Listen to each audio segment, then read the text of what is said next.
Michael Van Runkle here for HotCars.com. You know what they say, everything's bigger in Texas, and Hennessey Performance set out to prove just that with the VelociRaptor 600. It's not a 6x6, but they took a Ford F-150 Raptor, lifted it, gave it more power, gave it big aggressive bumpers, big wheels, knobby tires, everything you could want from the most enormous, gigantic, hardcore off-roading pickup truck not called a Ram TRX. They'll do a similar thing to the TRX, but I'm here with the VelociRaptor to bring it out in its native environment, because driving this thing in Santa Monica for the past few days has been a straight up hassle. Out here, it's got plenty of room to enjoy its power and just general size. So let's get this thing dirty and see how the Raptor platform and Hennessey's upgrades do out here in the desert. In the meantime, please like this video and subscribe to our channel. It really helps us out. Thanks.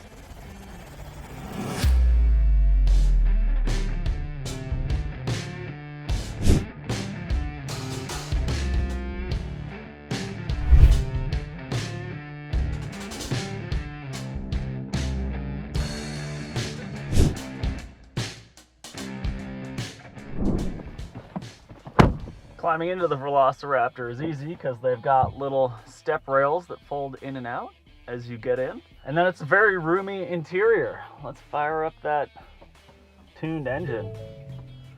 Sounds pretty tame at first, but there's all these different settings that you can play with. It'll ding at you until you put your seatbelt on. But on the steering wheel, I can mess with the steering weight, the shocks, the exhaust, and then I've got drive modes that select 2 high, 4 high, like the 4-wheel automatic all-wheel drive system, and then 4 low. There's climate controls, a big touch screen. It's all your standard Raptor stuff. This is just a little bit more hardcore. I'm about to go down one of my favorite little tester roads. It's sort of a steepish little hill with some ruts. So I'm gonna select 4 high here and just do Baja mode. How about that? And because I selected Baja mode, it puts it in 4 high automatically, and that switches the exhaust to the loudest possible setting, the shocks to off-road, and the steering to off-road. Now, personally, I've been enjoying sport for the shocks and steering and exhaust on the tarmac, so let's go ahead and see how this does down this little bit of a challenging section. I always make sure to drive cars and trucks and side-by-sides down this road just because it's a little bumpy. Sometimes I come up too, just to see how they do. Now, the first thing I noticed, other than it's getting a little bumpy, is that in Baja mode, the transmission holds gears for much longer. So it's revving up. I don't have my foot on the brake or the accelerator pedal there. But then we'll come around here and the brakes are really good, actually. They don't look too huge, being hugged by 20-inch wheels and 35-inch tires, but they're actually pretty effective. Now you can hear that engine winding up pretty high, and it's kind of something that I don't particularly like about Baja mode. So now that we're on this sort of flat washboardy road, I'm actually going to switch the drive mode over to just normal, and I'm going to set settings myself here with the steering wheel buttons. So I'm going to put the steering into sport, I'm going to put the shocks into off-road, and I'm going to put the exhaust into sport. And that's kind of how I've been enjoying it the most as I was setting up these shots. The shocks, the difference is immediately noticeable, but then again, the road surface isn't always uniform, so it's like, am I really making that up? I think it's pretty noticeable. But coming out of Baja mode did switch me into 2-wheel drive, so I did feel the rear end get a little squirrely there. So on the fly, you can put it right back into 4 high. A little sign comes up saying 4x4 shift in progress, and now I'm in 4 high. And it's a lot more grippy coming around little sandy turns like this in between the washboards. The steadiness of this platform is absolutely incredible. A full foot wider than my Montero, 6 inches per side, big 35-inch tires, 12.5 inches wide, Nitto mud terrains, and they're pretty good. They're not too loud on the asphalt, and they're pretty good in the dirt too. Now the impressive part though, is how stable the Raptor still feels, even coming down a little hill like that and around these bends at a pretty good clip here. With a 3-inch lift that Hennessey installed, it's crazy that they're able to keep the steadiness of the platform despite making it much higher. And I drove by like 4 stock Raptors yesterday, and it was noticeable. They were looking at me, I was looking at them, and I was a lot higher. It's kind of funny. I even saw a Shelby Baja truck, and I was higher than that. It's really maxed out, this Hennessey VelociRaptor. And then you've got the power upgrade, and the bumpers, and the light bar in the bumper, and the step to get in, of course.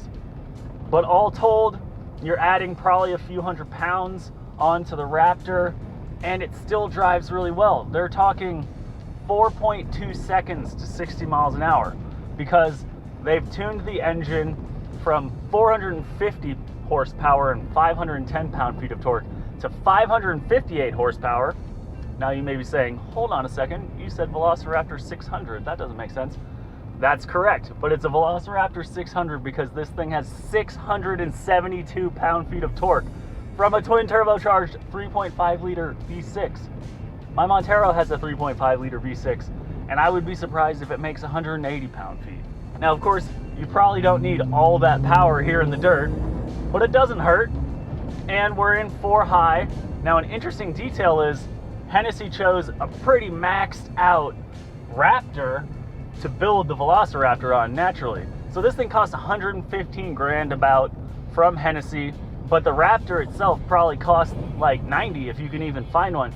It's got the equipment group, which basically adds everything. You've got this huge screen, you've got all the little buttons and gauges. More importantly, it adds a limited slip front differential. It's actually a Torsen torque biasing front differential, but it essentially acts as a limited slip as opposed to just an open front differential. The Raptor does have a locking rear diff and of course a locking center diff, but unlike, for example, the Chevrolet Silverado ZR2 that Chevy just had us drive, this does not come with a locking front diff from the factory. Still, this is more for high-speed stuff, and cruising down this dirt road, basically, I felt nothing. It was just like riding on a marshmallow, as my friend said about a Ram TRX. Now you pull out onto the road and let's get some acceleration going. Oh yeah. It does somewhat hilariously get a little bit of torque steer when you're in 4 high because of that Torsen differential. I'm just gonna be on the road here for a sec, get back into the dirt, but I wanted to show you that it's definitely got plenty of get up and go when you need it. Now, of course, size comes into play when you're making tight turns like that, but the steering altogether is pretty good. You want to fiddle with the steering settings. The Baja mode and off-road steering settings are almost a little too vague. It's an electric assist system, so there's not a ton of feedback to begin with, and so I like to really keep it in sport. Coming up this road, again, I'll put the shocks into, let's firm them up a bit. Let's put them in sport and see how that does, because there's definitely some bigger bumps on here. You can hear the engine again. Ooh, it got a little bit too hard. I'm going back to Baja. Here's a good bump. Yeah, in Baja, it absorbs it a lot better. Baja off-road mode for the win there. Despite adding the 3-inch lift, the platform feels pretty stable and very squared out because of the wide fender flares and the huge tires. And Hennessey installs a leveling kit up front to make sure that you keep your steering geometry as a Raptor would be from the factory. But cruising up this little road, you can see I'm bumping around a bit. I've driven this road in my Montero, and this is a pretty bumpy road. It's not like tight and technical and rock crawly, but that's not what the Raptor's for. The Raptor and the TRX are for high-speed, desert, dune charging. You know, I think they say the TRX can go 118 miles an hour in the dirt, which is insane. I would never do that, although I did get the ZR2 up over 80 on a washboardy dirt road. All in all, pretty impressive. It's a comfortable truck. The seats are great. I've got my ventilated seats going, which if you've watched any of my reviews, you know I'm obsessed with ventilated seats. These are not quite as strong as the Mazda CX-50, which is the new standard for all ventilated seats, but the Raptor has, wait for it, and I don't understand how it works, ventilated headrests, which are like the opposite of the Mercedes warm air scarf in their convertibles. And it's so nice on a hot day in the desert. Oh, just having a little bit of cool air coming out of the headrest. And look at it. I don't understand. Is the air going through that? I had to come to a stop here to point that out. Is the air coming through that to put air out onto the ventilated headrest? I don't care. I love it. I'm starting to think about that VelociRaptor 6x6. As hardcore as it looks and as fun as it would probably be to like jump that thing, if I were driving on this road, I'd prefer to have this. You've got the capability of the Raptor just with the game upped a little bit with a 3-inch lift. You're not sacrificing driving dynamics, I don't think. And you've got a little bit more ground clearance. There are good skid plates underneath there that I believe are the factory original Raptors. And then Hennessey added their Stage 1 off-road kit, which includes those front and rear bumpers and some light packages and the 20-inch wheels in the Nitto tires that are definitely a very important addition. I would almost say this thing needs 37-inch tires to look as hardcore as I would maybe want it. And you can get a Raptor from the factory with 37, so it's surprising that they didn't opt for that here. Now I'm gonna turn down this road and we'll get back into some more high-speed stuff. Coming down this road, I've got good visibility and I can get a little bit more speed going. Again, the steering, while predictable, is a little bit vague. It's not got great feedback, and I think that might just be the Raptor coming through, but I'm still confident coming down this hill at speed. I won't tell you how fast we're going, but let me tell you, it's real good and fast. Would I feel comfortable jumping this thing? I got the ZR2 up, all 4 wheels off the ground, but that was in a controlled, relatively visible environment. Here, not so much. And this truck costs $115,000, which does make me a little bit nervous when I'm going at high speeds while off-roading. And the truth of the matter is, most people who buy a Hennessey VelociRaptor, whether it's got 4 wheels or 6, are probably not going to do a ton of off-roading. This is an awesome highway car for driving around in Texas, blasting around on those 85-mile-an-hour speed limit freeways. Got a real serious rattle started, but I think that might just be my film gear. Now, if this was my truck and I was driving it around Texas, I would probably want some light bars on top and, you know, maybe a rack. The bed is one of these short 5-foot 5-inch beds. No one's gonna take this thing overlanding unless you've got a roof tent or something. And really, is it more for show or go?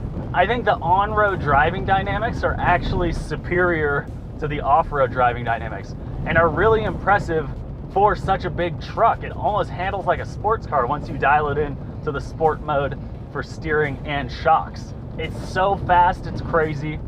And one fun little detail, they've got an MPG calculator right here on the dash. And for most of the time when I was driving on-road, it was showing 14-15 miles per gallon average, even with me punching it pretty regularly. You can hear the washboard, so I'll pick up speed. I'm not aired down. I probably should be, but didn't bring my compressor. Ford, if you're watching this, put an onboard compressor in your $100,000 Raptor next time, please. Thank you very much. One nifty little detail is I've got CarPlay going. You can probably see it in this camera here. And I've got Onyx off-road going in CarPlay, which is showing me a nice map of the area. I downloaded an off-road map out here, and I love being able to have CarPlay with Onyx while off-roading, because Onyx on your tiny little phone screen, not as ideal. Now, should I put it in Baja mode or just keep it in my settings? Actually, I kind of like my settings more, and we're eventually going to get back onto some tarmac here. So I'll probably put it into 2-wheel drive again. Always great to be able to shift on the fly. If you do want to put it in 4 low, however, you have to put it in neutral. Pretty standard. And the controls on this truck are a little bit better than the ZR2, without a doubt. The ability to put it in neutral and control everything with the same hand, whereas the ZR2, you're fiddling with stuff over here, fiddling with the piano keys here, and stuff on the touchscreen, all to get your 4-wheel drive settings done. I didn't really like that, and I kept messing up and like pushing a button here, but I wasn't in neutral there, that kind of thing. You know, you get used to it though. With the Raptor, I stepped in and immediately sensed that the interior is a little bit better. All the performance features, the buttons for controlling your steering weight and shock feel, all right here. The ZR2 doesn't even have adjustable shocks. For a $67,000 truck, I kind of expected it to. You got paddle shifters here, which are fun. You can put it into full manual mode and use all 10 gears. It's that 10-speed automatic that Ford and GM are sharing these days, and it's pretty good. The low range gears are nice and low. I did a little bit of more technical stuff, and really I just put it in low just to see how it would be. I would prefer it to be slightly lower, but then again, maybe this thing has plenty of power and you don't really need to be that much lower. I'm back on the dirt road, and I'm gonna keep driving this thing until they make me give it back. But I think that's about it for the review. Gave you a good little taste of what this Hennessey VelociRaptor 600 is like. It's completely excessive. We can all admit it, but I kind of like it. It's definitely the biggest truck I've ever driven. And I've driven a Ram 3500 with dualies towing stuff a lot. I drove an Apocalypse manufacturing 6x6 converted Jeep Gladiator on 40s, and this thing is much more than all of that. Would I ever buy one? Absolutely not, because driving it in Santa Monica is awful. But out here in the desert, it does pretty well. Impressed with the power, impressed with the driving dynamics on-road and off-road, despite a 3-inch lift and the off-roading goodies that Hennessey installed. After all, if you're going for a full-bore Ford pickup truck for off-roading, you know, and you want to keep up with that Ram TRX, maybe Hennessey is the answer for you. Maybe not one that's orange, because driving out here, I definitely felt like I couldn't do my normal, 7 to 15 over the speed limit because everyone was looking at me and I felt like I was gonna get a ticket. So I was keeping it at like max 8 over the speed limit. But that's just a consideration when you've got an eye-catching, loud, absolutely insane pickup truck like this. Big thanks to Hennessey for letting me drive the VelociRaptor 600. Thank you for watching. I hope you learned something. And if you want to keep seeing more trucks like this on the HotCars YouTube channel, let us know down in the comments. In the meantime, before you sign off, please like this video and subscribe to our channel so we can help beat the algorithm. Thanks.